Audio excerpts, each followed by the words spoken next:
ladies and gentlemen. Another Friday day, afternoon. We're here on our brand new dining table, courtesy of IKEA. Not sponsored. Not sponsored. This is not a sponsored video. We're not Also shills courtesy for corporate media. Also courtesy of Isaac, who built it while I was at work. Did built it. Took me a whole 2 hours. Actually, hour and a half. Took you 2 episodes of Ozarks. Yeah, I was distracted. It was semi-distracted. Anyways, regardless, we're here. We're doing a review of Schumacher, the Netflix documentary about aptly titled Michael Schumacher. Look at that. Very aptly titled, yeah. They always say titles should be provocative. That's how you sell. And Netflix really killed it on this one. Schumacher, for those who don't know, is about Michael Schumacher, the arguably one of the greatest Formula. He's like top 3. He's on Mount Rushmore for sure. I don't think anybody can debate that. Historically, number 1. Historically, number 1. Yeah, he's tied with the most world titles of all time. Has the most wins of all time. He's tied with the most world championships of all time. He did it first. Yeah. So Lewis Hamilton just barely got to They're 7. tied for 7, but Schumacher got 7. The level of dominance that Schumacher had is unprecedented, and I thought it was a really interesting thing to start to make a documentary of. I mean, I guess with Netflix's success of Drive to Survive, they're kind of trying to capture the Formula One niche market. Yeah, exactly. Especially with a season like ours, and because they brought a lot of fans to Formula One. With Drive to Survive. I mean, such as yourself, such as the guy at this table. Case in point. So let's get into it, man. Schumacher. You told me when we first started watching this. James started watching this. 2 minutes later, he comes out, grabs a glass of water, and then goes, "I already have thoughts about this." And I assumed they were bad thoughts. I didn't press you because I wanted to hear them live. Well, I was going to say anyway, yeah. I wanted to hear him live on camera. Opening thoughts on Schumacher. Mostly negative.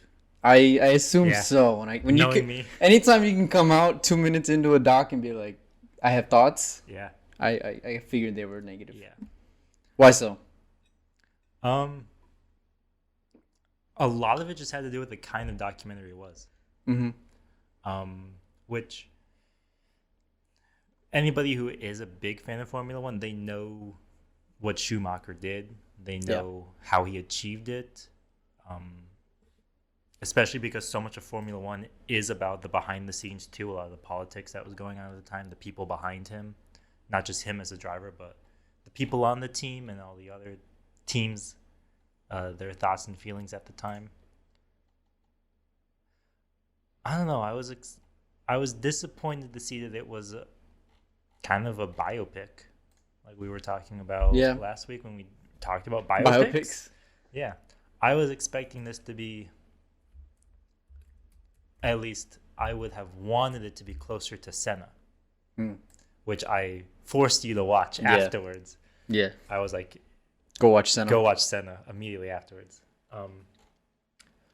Which, to me, Senna set the bar for sports documentaries. Yeah. I mean, The Last Dance is kind of, comes, that'll be a somewhat second. Close. Yeah. Just because of, like, the sheer amount of, like, depth to that. Sure. But Senna, just as a straight documentary, it's that and Hoop Dreams. Those are like the 2 best sports documentaries of all time, in my opinion, at least. Which is why I was extremely disappointed Schumacher didn't follow suit, especially because Senna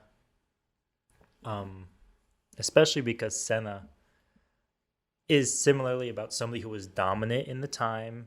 They're a big face of the sport. They're a big fan favorite in the sport.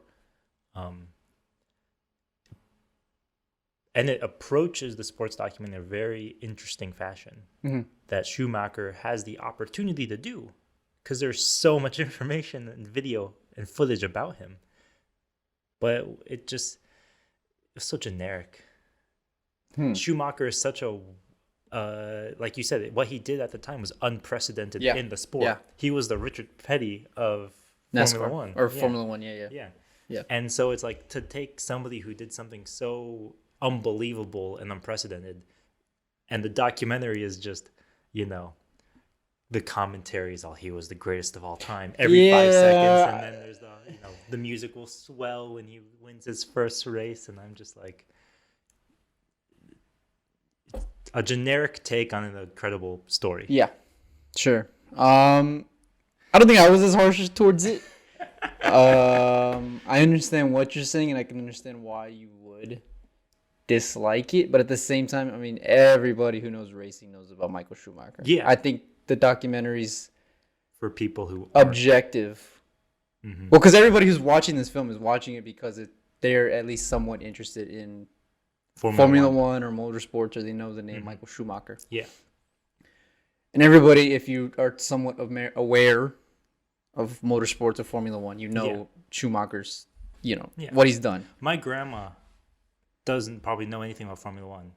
And I was on the phone with her yesterday, like, I just watched the Schumacher documentary. She's like, I know Michael Schumacher. Yeah. I'm like, you've never shown an interest in motorsports at all. But for the time she grew up in, she probably knew who Michael Schumacher was. So I think what it was trying to do was show the man behind what it was. Because the wheel. Because we weren't, this wasn't in the age of social media. This wasn't on, now Formula One, it's like Formula One, the YouTube page throws a million videos about, seriously, all the drivers on the grid and showing off their personalities and stuff. And the respective teams do the same thing on their Instagrams and stuff. Yeah. So we get that access. But I think for the time, which was, mid to late 90s, 2000s, early 2000s, we didn't have that kind of access. We didn't see Schumacher, chilling at home. We didn't see him in the paddock. Yeah. Late at night working with. I was even surprised by the amount of home footage. Yeah, and I thought that was really cool. I was like, I know what Schumacher's done. We've seen all of his accolades. I'm not even I've only been an F1 fan for a couple months now, but I think I appreciate it more that it was more of a let's tackle who this man was and let's debunk the myth behind the man, because. Correct me if I'm wrong, but it seemed like Schumacher was very, very to himself. Like he didn't really give a lot of outside access. Yeah, he was definitely. Well, first off, he was just naturally introverted as a person. But when you combine that with how successful he was, how dominant he was, a lot of people's perception of him, and this is the case for anyone who's dominant in any sport. If you're good, people just think you're arrogant. Yeah. If you're good and you know how good you are, because obviously he can't say I'm not winning races. He's winning races. He's winning every single race. Championships. Yeah. So at the time, the same way people view Lewis Hamilton now, it's like, well, he's just, we get it, Hamilton, you win, Do you need to cry every time you win? Yeah. Stop complaining about your tires being you win every race. People view. At the time, Schumacher was kind of the same, where it was like, you're just arrogant, or you're you just think you're better than everyone because you keep to yourself, or because you shy away from the spotlight all the time. But he actually had friends, other drivers that were friends. Like David Coulthard was a good friend of his, which I was like, wow, that's kind of cool. Yeah. But even still, you can have friends and still be introverted. I mean, not Lewis Hamilton. Hamilton doesn't have any friends. Yeah, Hamilton's. And he's the guy that we compared to him the most. Yeah, that's funny.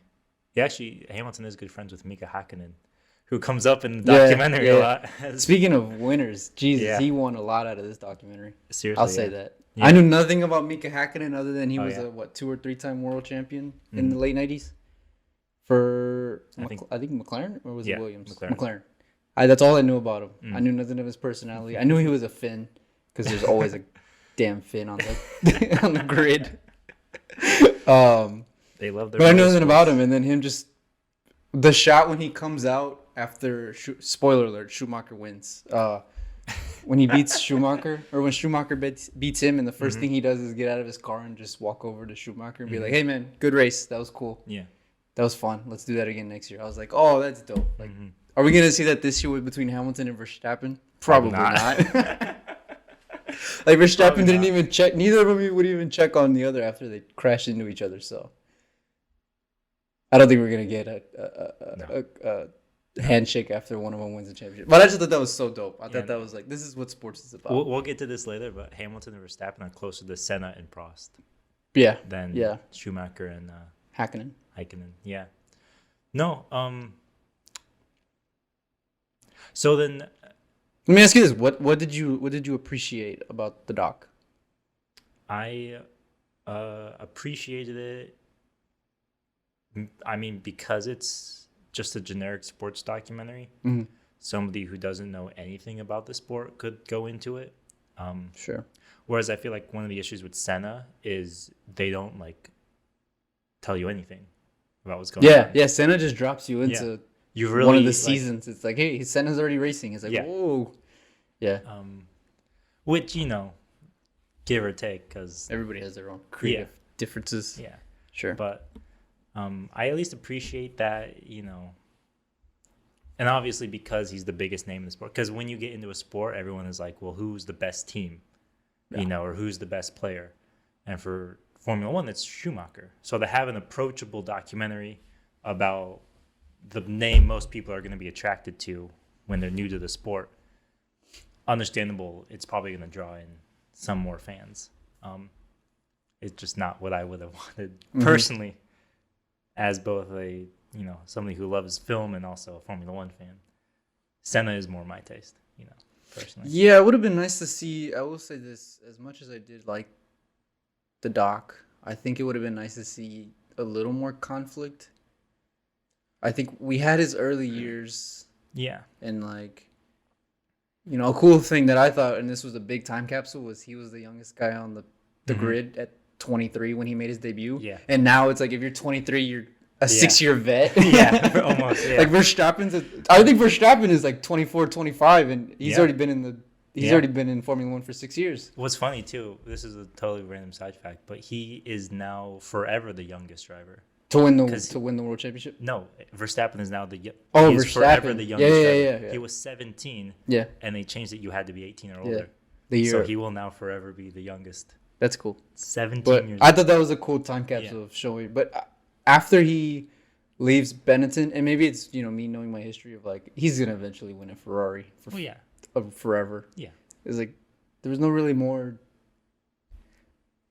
more conflict after he leaves Benetton and wins for Ferrari the first time, and then it's just kind of like a highlight reel of his life. Well, until we get to the end, which we'll get to later, because I thought that was beautifully done. But yeah, true. I mean, and that's I guess another issue. Like just conceptually, when you're approaching a documentary about somebody who just won everything, it's like, well, where is the conflict? Well, it's in the individual seasons, which is what Senna did so well. Yeah. Was despite the fact that Senna won almost every race, his rivalry with Alain Prost made each race interesting. Storybook. Yeah.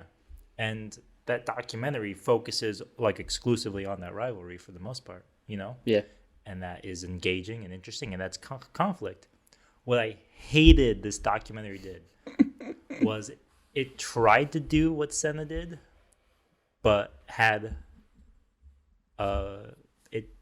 it tried to funnel it too quickly, because it goes his first 2 championships, and then it does his 3rd championship, and then in like 1 minute they're like, and then he just won everything.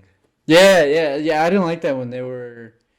The guy, I forget who. I think it was one of his friends or a former principal or something. But they were just like, after that, Schumacher just raced because he liked it. I was like, no, you don't win 4 more champions. You don't win 5 straight just because you like it. Yeah. Like, it was just a hobby to him. You're obviously wired different if you want to keep going and shatter records, which he obviously did. Mm-hmm.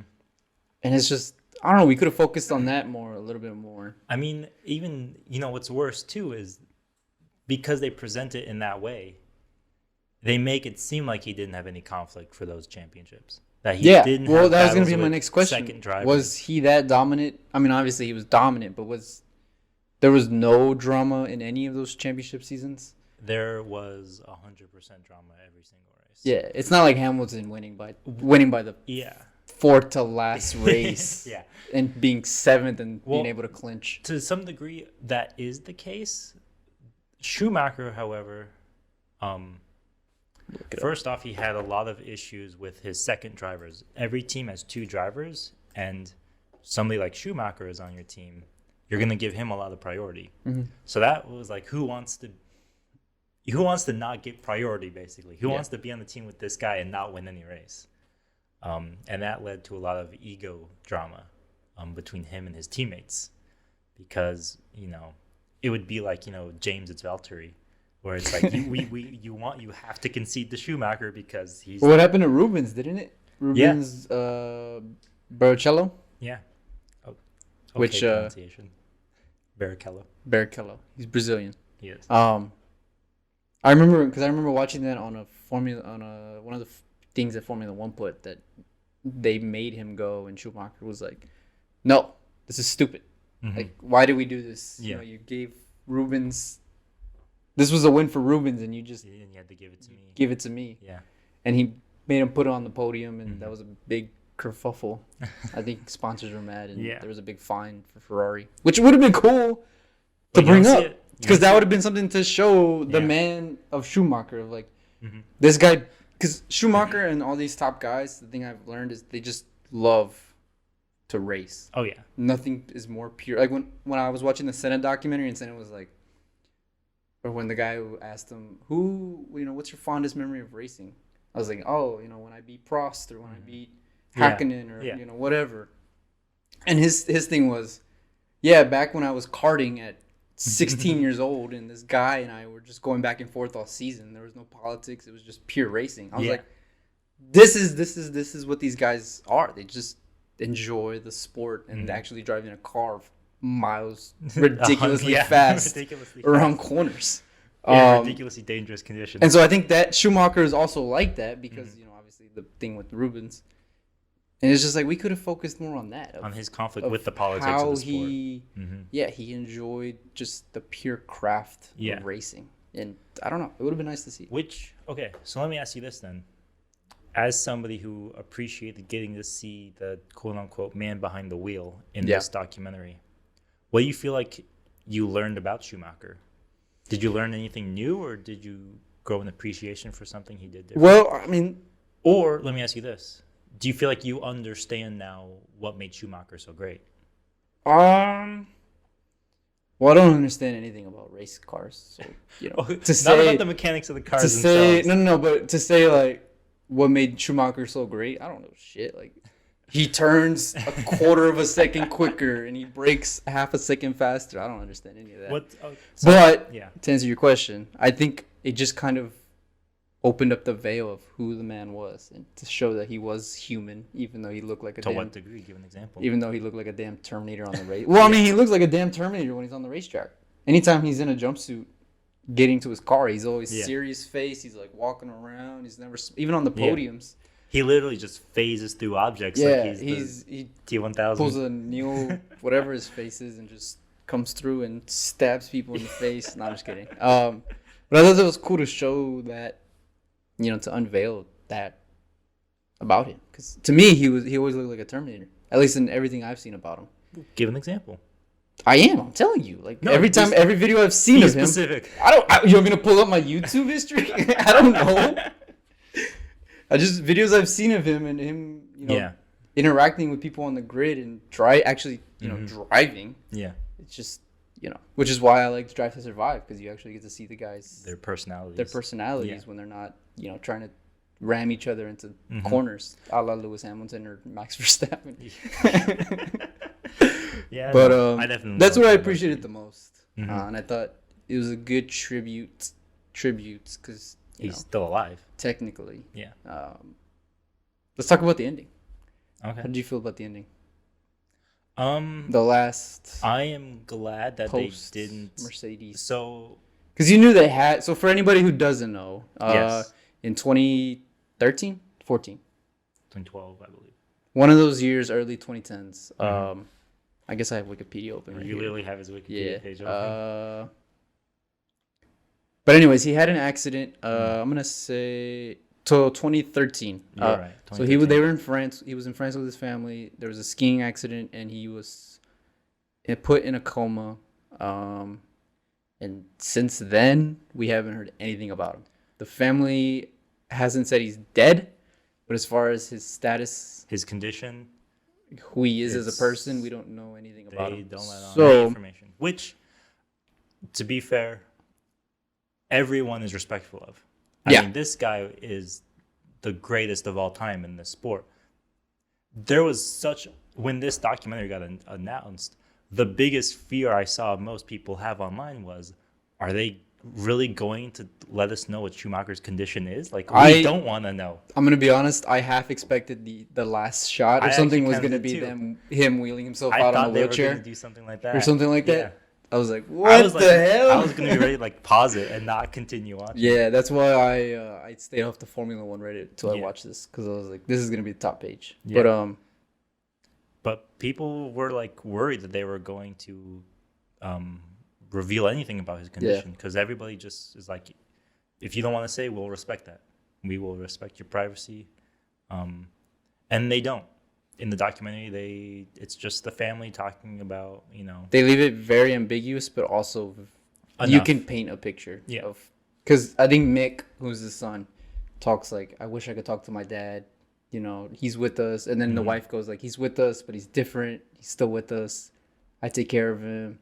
Yeah. Well, And stuff like that. And it's like, I mean, it's like, we know he's not in a good spot.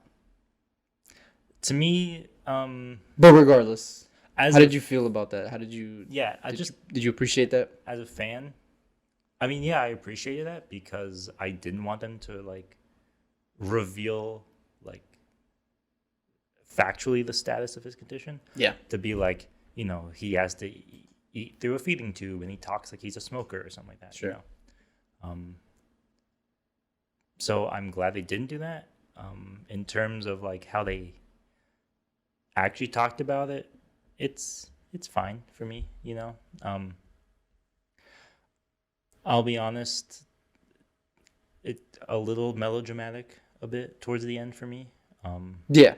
Which that's what this movie is going for. When you're a generic sports documentary, there's always going to be the that side of it. Which in Schumacher's case, it's like, what worse could happen to the greatest person in your sport? Skiing accident. Yeah, that literally leaves him basically brain damaged permanently.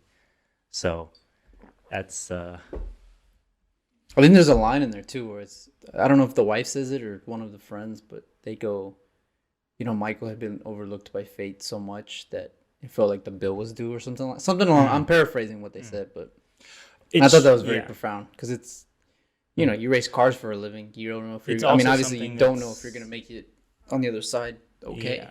That extends to something that I wish the documentary had done more, but I can get to that later or not. No, in terms of the ending, it was satisfying at the very least.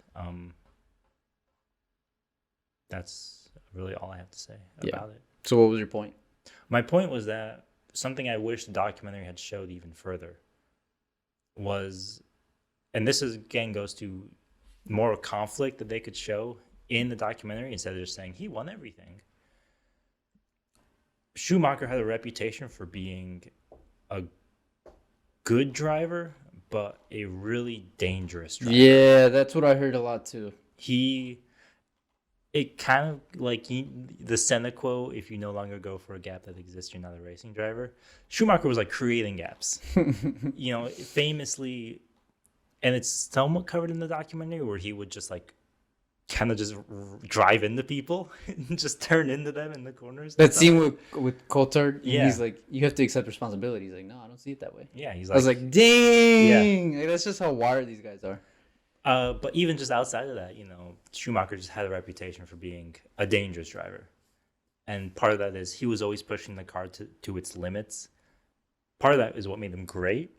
But when he got into those situations where, there's a famous one, I think the Grand Prix was Japan, but I don't remember the driver, where he is like, they're wheel to wheel going around the corner, and he like is pushing the guy up against the barrier, the wall. It's like, you just ethically you don't do that. Yeah. But he wins races doing that. Unless you're Alan Prost. Yeah. Okay. Calm down, Senna fanboy over here. But That I wish they had talked about, because Yeah. the problem with a documentary like this, where you want to focus on he's so great, what made him great, the times where you show him to be like he doesn't come across as infallible as he actually was in real life, because he kind of did have a bit of an ego problem, and he kind of was arrogant, because he was a really dangerous driver, and everyone took issues with And a it. really good driver. Yeah. Yeah. Um. No doubt these guys have egos. Oh yeah. No. 100%. 100%. A documentary like this isn't going to talk about it, So Yeah, because this is more like a celebration of life and his achievements versus let's get down to his nitty gritty. Yeah. Of why these guys. Yeah, for sure. Had problems. Now, another gripe I kind of had with this documentary too was Michael Schumacher. We say he was a good driver. Part of it was because he was willing to spend so much time with the car, both mechanically and on the racetrack, because he always wanted to learn what was the maximum he could do with it. Sure. That seems like the bare minimum, but knowing it and then actually executing it during a race is really the gap between Schumacher and other drivers. Schumacher was always executing it lap after lap, race after race.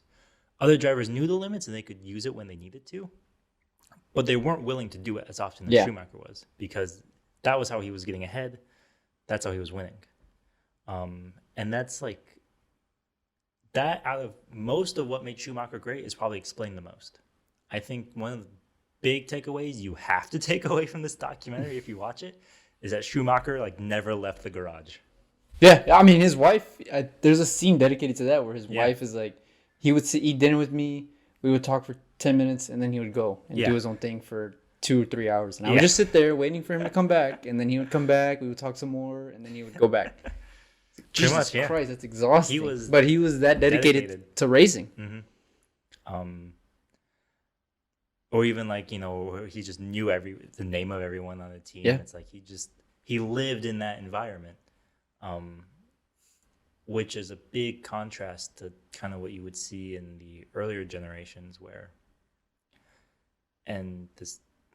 so something that probably might be said, it's not very explained in the documentary, but it should be said, is Schumacher did come from very, very poor backgrounds. Yes. They bring that up. They don't necessarily contrast it with Formula One's history and current status. Yeah, which I thought was interesting. Rich man's sport, where everyone is basically either the son of a former driver or the son of a billionaire. Or both. With exceptions being somebody like Lewis Hamilton. Yeah.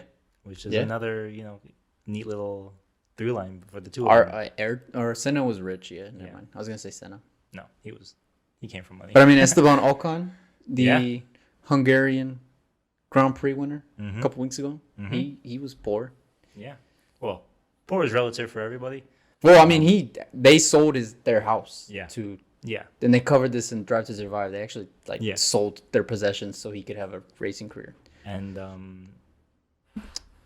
so that's not often talked about in the documentary, is the actual contrast between that was also partially what made Schumacher different. Was everyone was using Formula One to kind of be like, look at how much money I have, and he was using it to kind of look at how much I can, how good I can race. Yeah, not to say that other people weren't interested in racing, because I'm not in their heads, just to say that contrast changed with Schumacher, 100%. You talk to almost every Formula One fan, that difference between Formula One is a racing sport for rich people to Formula One is just a racing sport. That was with Schumacher, because not only did he have the drive of not having come from money, and like Ocon, they could barely afford anything. They had, I think in the documentary they say they had to race with recycled parts. Yeah, like literally from the when trash. He was karting. Yeah. Schumacher was just, I'm going to use a meme, but he was built different. Because to him, this wasn't a hobby. It was not a hobby. This was what he did. This was his job. This He was was this is how he was arguably one of the wired. first Formula One drivers you could say was an athlete.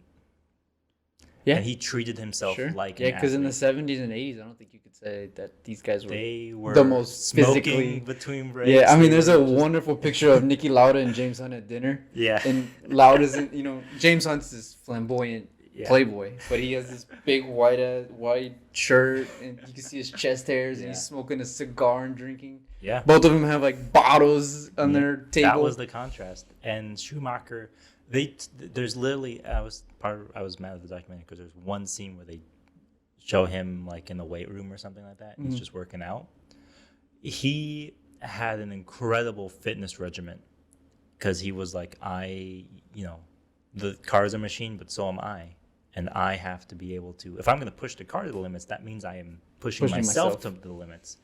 And he treated himself like an athlete, and he trained like an athlete, and he was fit like an athlete. You contrast that to everyone else that was racing almost completely before him. Yeah. It just made the world of a difference. And there is no Formula One fan who will, I think, deny this. It was with Schumacher that We saw the change. Yeah, that was the change that happened. Because now they're all doing those neck exercises, and they got they're their dropping own. tennis balls. They got their and own catching them. live-in coaches Yeah. and They fitness are experts. athletes. Yeah.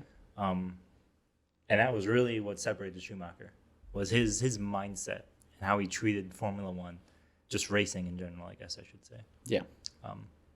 100%. And they barely touch on that in the documentary.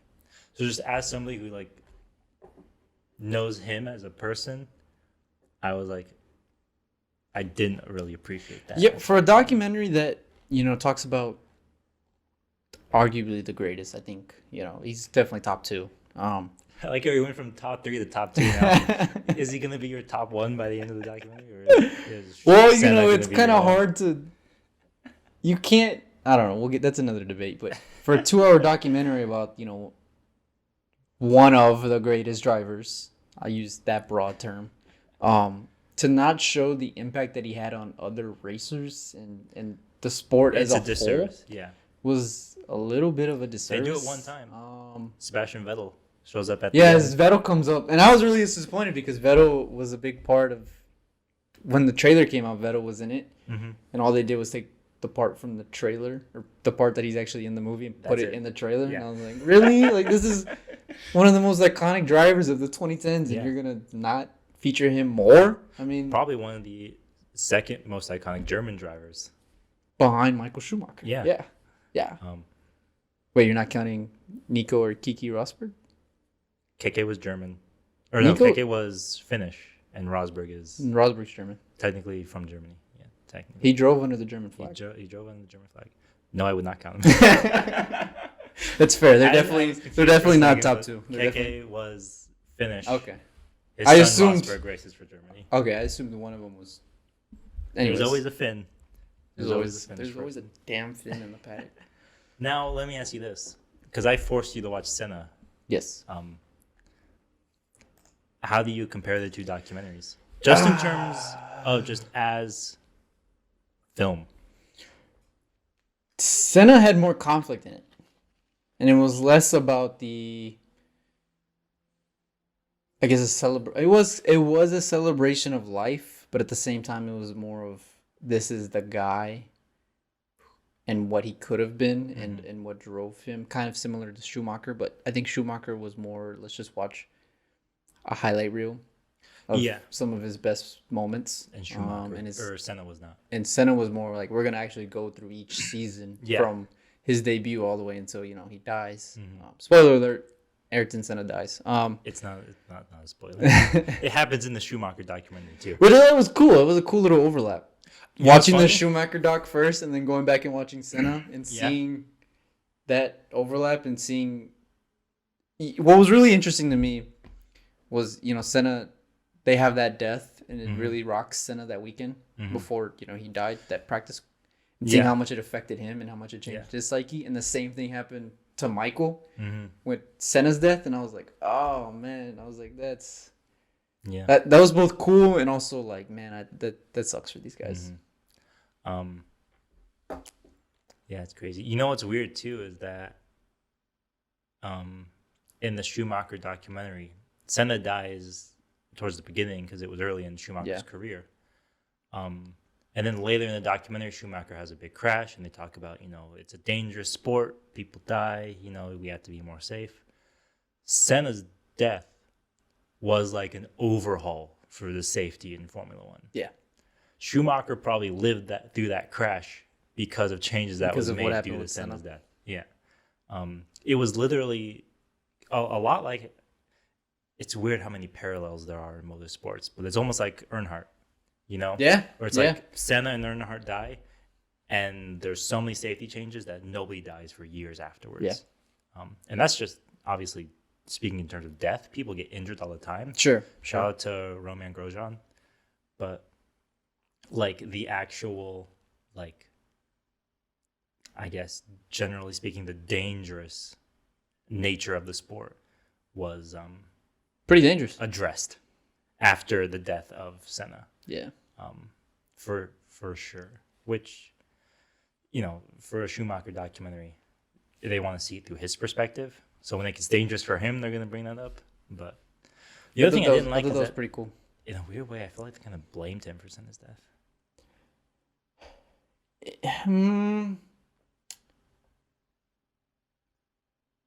Yeah.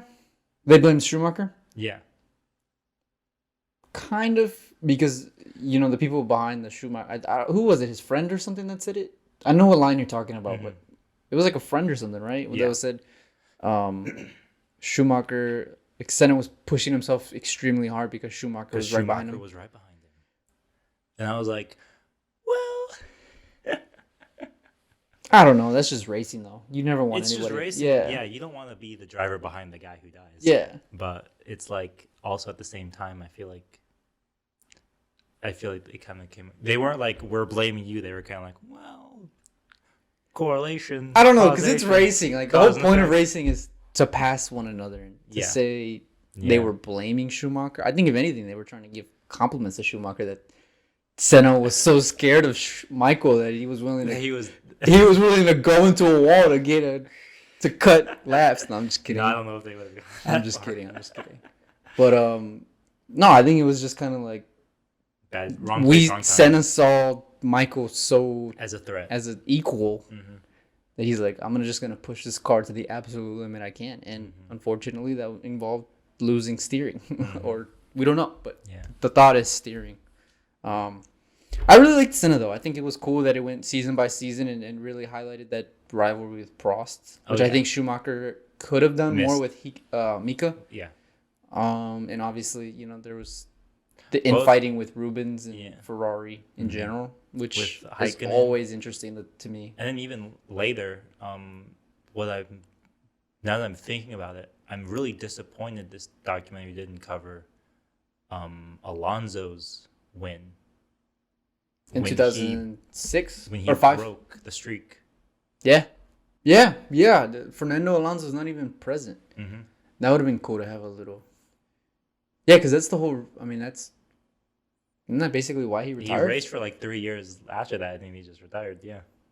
Yeah, it would have nice to have been seen the ending, because we saw the ending for Senna, right, when Williams started winning, and then he goes. And then he goes to Williams. Yeah. Or no, I don't even think he won. Nope. He didn't win Williams, right? Just McLaren. Yeah. Yeah, that would have been cool to see, but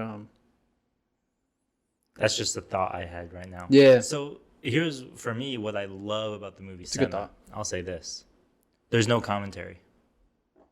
Yeah. I'm not a big fan. I just watched the Malice at the Palace documentary on Netflix. It was a pretty decent documentary if you're somewhat interested in NBA history.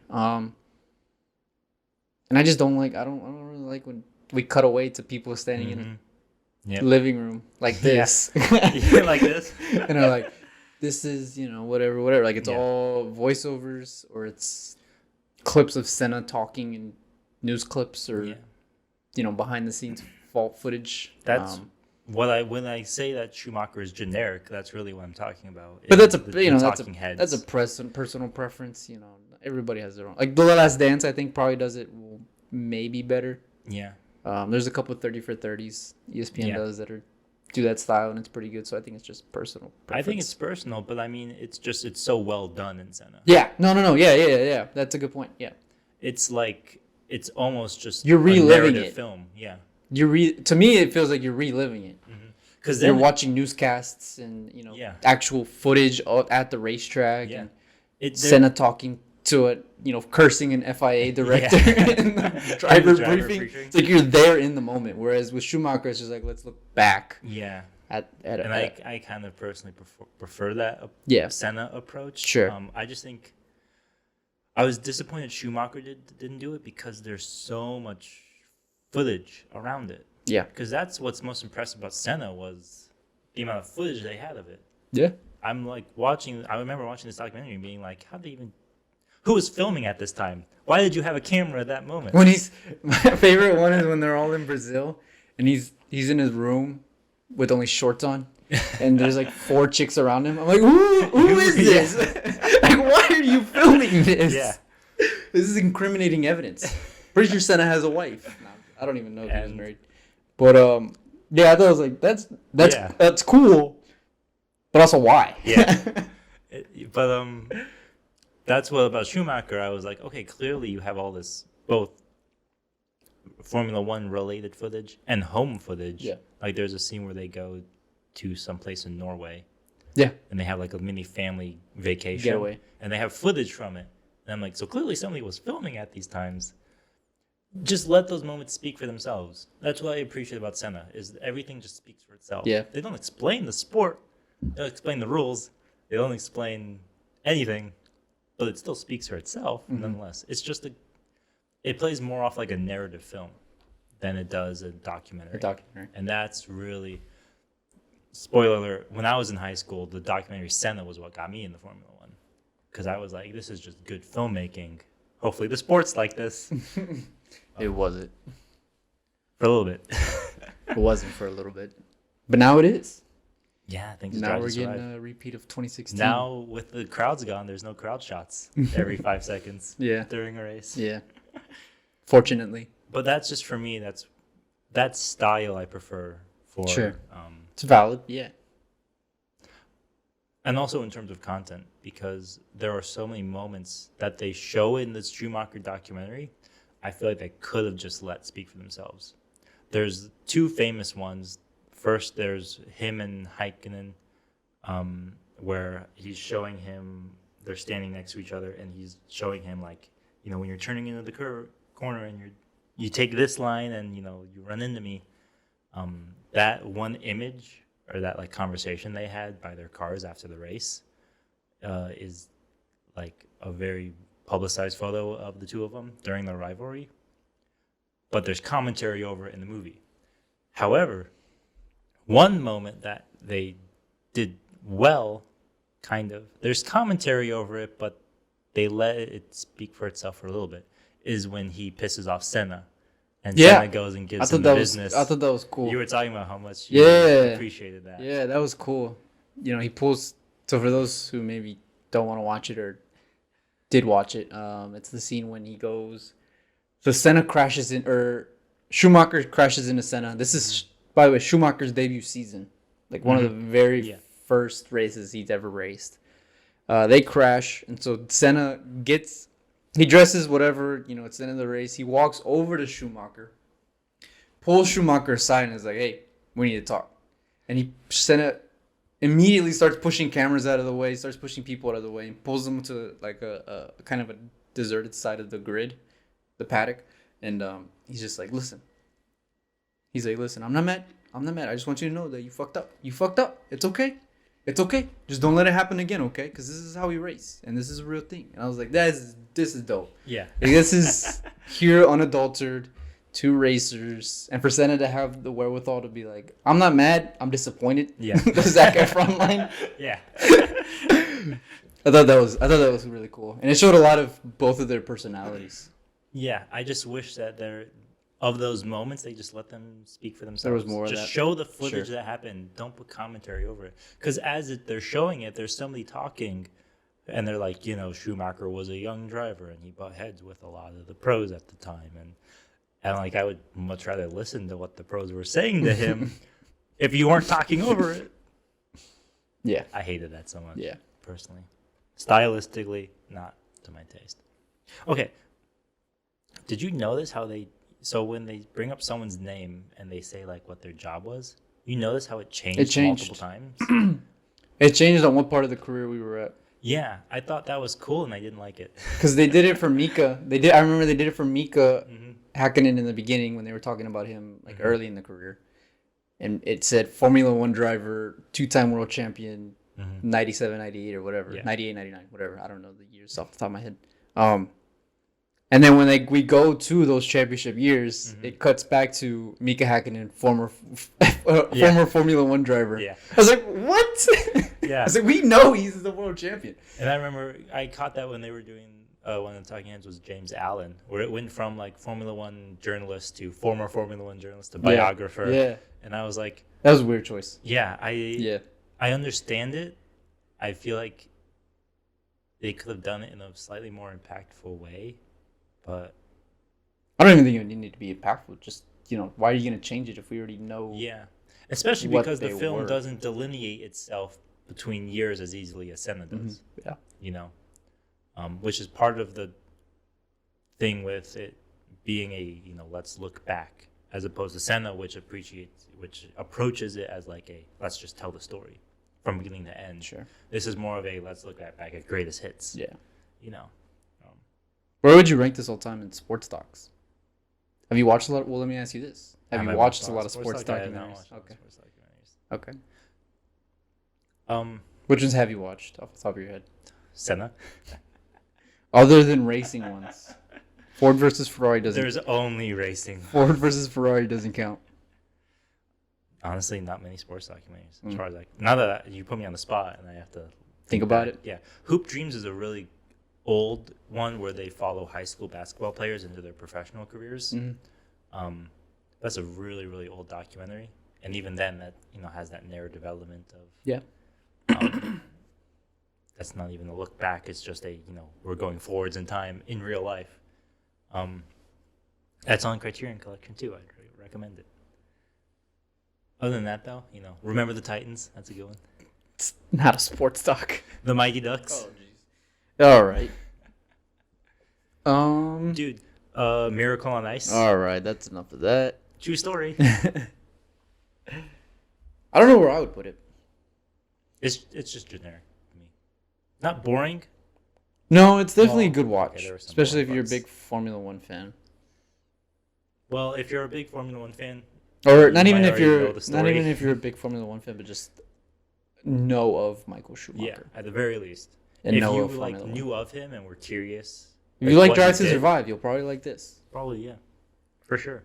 I would say if you had heard of Schumacher and you didn't know anything about him as a person, you would probably find this interesting. Yeah, which is why I did. If you want to learn about Formula One, watch Drive to Survive.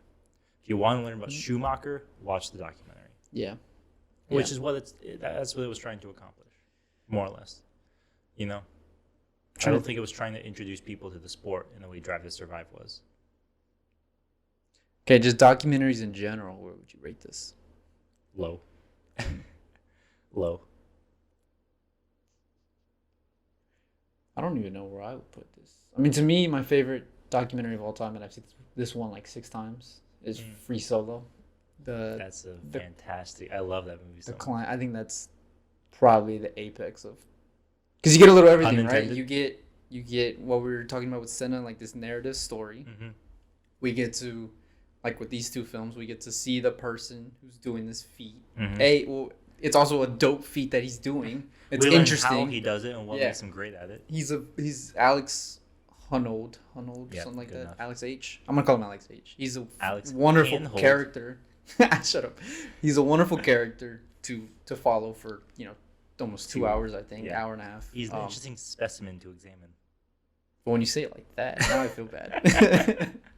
But regardless, I just think that's probably that's my favorite one of all time in terms of documentary. The other one, I forget what it's called, but it's his friend who does a Mertu? No, he climbs up El Cap or the Dome Wall or something like that. Oh, Don Wall. Donwall. There you go. Donwall. Sorry. Yeah, that one's another fantastic one. Mm-hmm. And it's kind of cool because they're friends. This is no longer a film or Formula One. This is now a rock climbing podcast.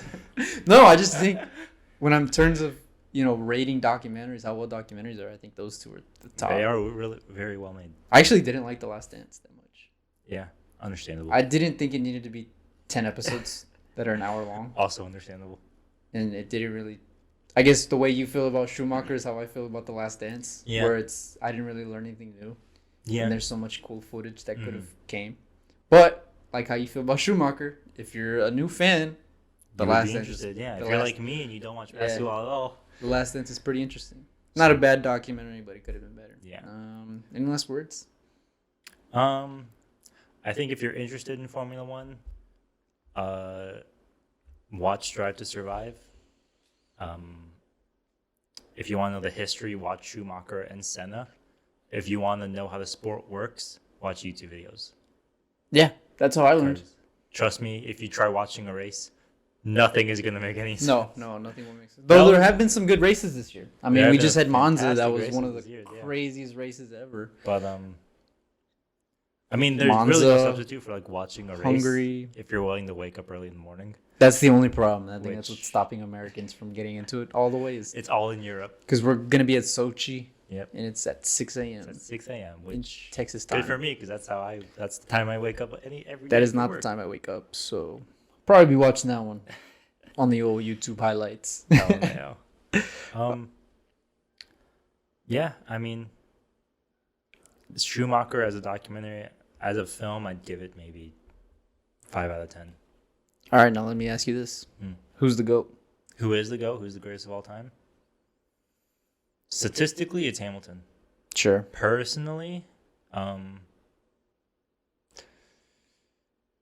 mean, I'm biased towards Senna because Brazil. Sure. But I think that's where I lied to. A big Vettel fan as well. To me, Sebastian Vettel. Ooh, that's a good one. I didn't think you were gonna say that. No. To me, it's Nico Rosberg, and here's why. No, I'm just kidding. To be the GOAT, you have to beat the GOAT. Michael Jordan did it to Magic Johnson, and somebody did it. Rosberg did it. And nobody could do it to Michael Jordan. So. Rosberg did it once to Hamilton. Rosberg did it once to Hamilton, and that's it. No, and nobody. I'm just kidding. I think it is. Well, as a young fan, I think I'm more inclined to believe in Senna. It's really hard to say this guy wouldn't have been the GOAT if he would have been alive for 2 more years, 3 more years. Because I mean, his career coincided with Schumacher's. So they were in a championship fight the year he died. Mm-hmm. So what's to say Schumacher doesn't have 7? What if he has 4?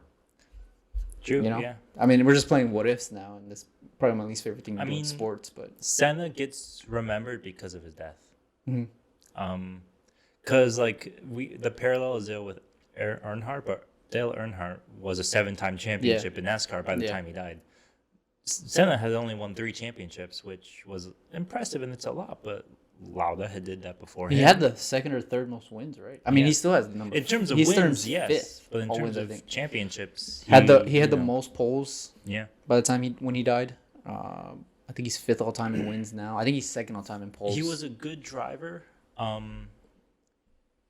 a time where I think the sport wanted a good face for the sport, and Senna was the face of the sport, at least. Taking it from Prost. What's interesting is his rivalry with Prost reminds me a lot of Larry Bird and Magic Johnson in the 80s for basketball, because basketball was, for all intents and purposes, dead. Yeah, it was not good. It was basically how we look at I don't want to say hockey. You're gonna say hockey. I'm gonna say hockey. It's like how we look at hockey. No disrespect to hockey fans. Hockey's a cool sport, and I like watching it. Sometimes, but.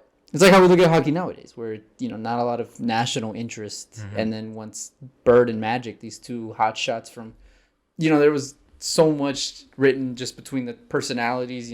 Bird was this backwoods Indiana boy, and Magic Johnson was from L.A. and this glitz and glamour. And he played for the Lakers. Bird played for the Celtics. And it was like this big rivalry that just made the sport what it is. Prost and Senna is the same thing. Prost was this old guard. Mm-hmm.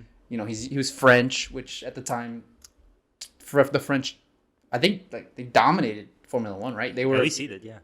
They were a big. Mm-hmm. I mean, the FIA director was French, So FIA is also a French acronym. there's a whatever. There's a there's a lot of bias towards the French at the time, and then Senna. Here's a South American, those dirty people, and he just comes in. I'm just kidding. Yeah. He just comes in and he just demolishes Prost, and I thought that was very, very reminiscent of Bird and Magic. Yeah.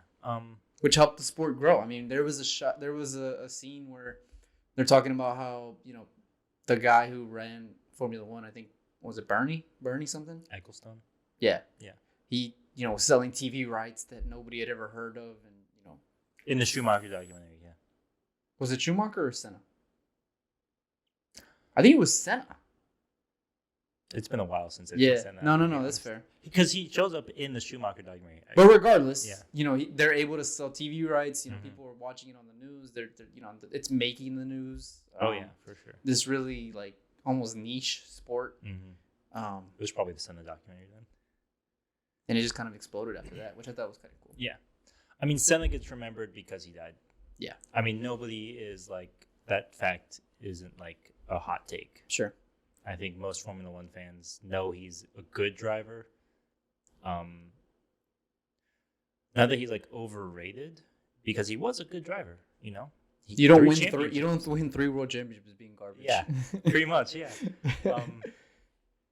That's what I hate when people are like, Hamilton is just the car. Like, yeah, but you don't win seven championships in 96 races being just a car. Yeah. Yeah. That's dumb. That's the stupidest thing I ever heard. Hamilton is a great driver. Yeah. 100%. Yeah, I mean, and I think Schumacher, I have absolutely no point to say. I just started talking. I got as far as I think Schumacher, and I was like, I don't have anything to say. Fair enough. Well, I mean, nothing left to add. What about you? To me, it's between Senna or Schumacher. As much as I, the generic can answers. Respect what Hamilton does. Yeah.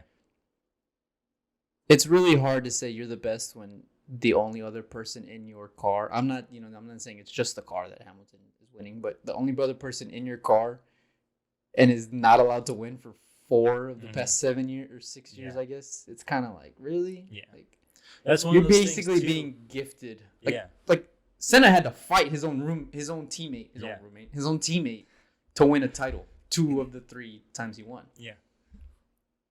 Which is what's so interesting that they don't bring it up in the Schumacher documentary.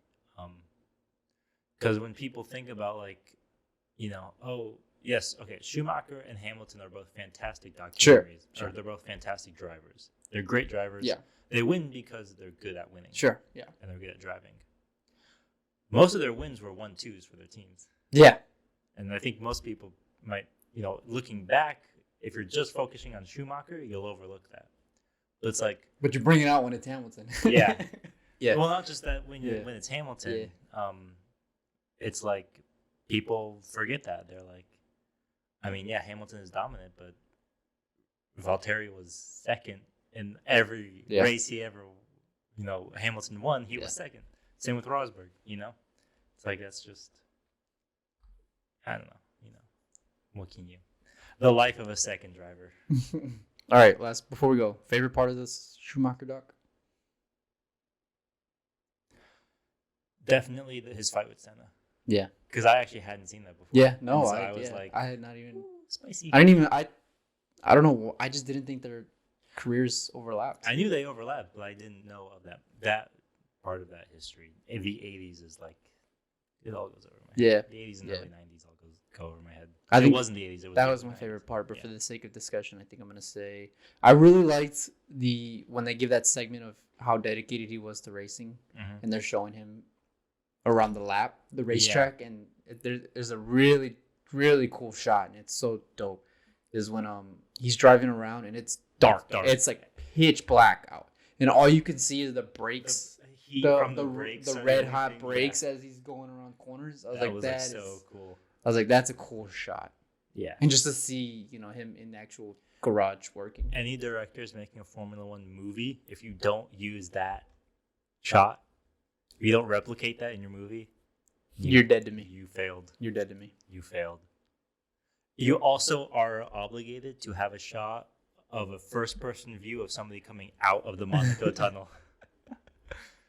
That's the only way the film can start. Yeah. You have to have somebody coming out of the Monaco tunnel. All right, let's get out of here. Okay. That it for you? I think we got everything. Yeah. No. Cool. All right, we're out of here, folks. See y'all next week. Thank you guys for tuning in. This was our review of Schumacher. And also kind of good, not great sports documentary. Yeah. Average. Worth the watch, but maybe that's that. we're out.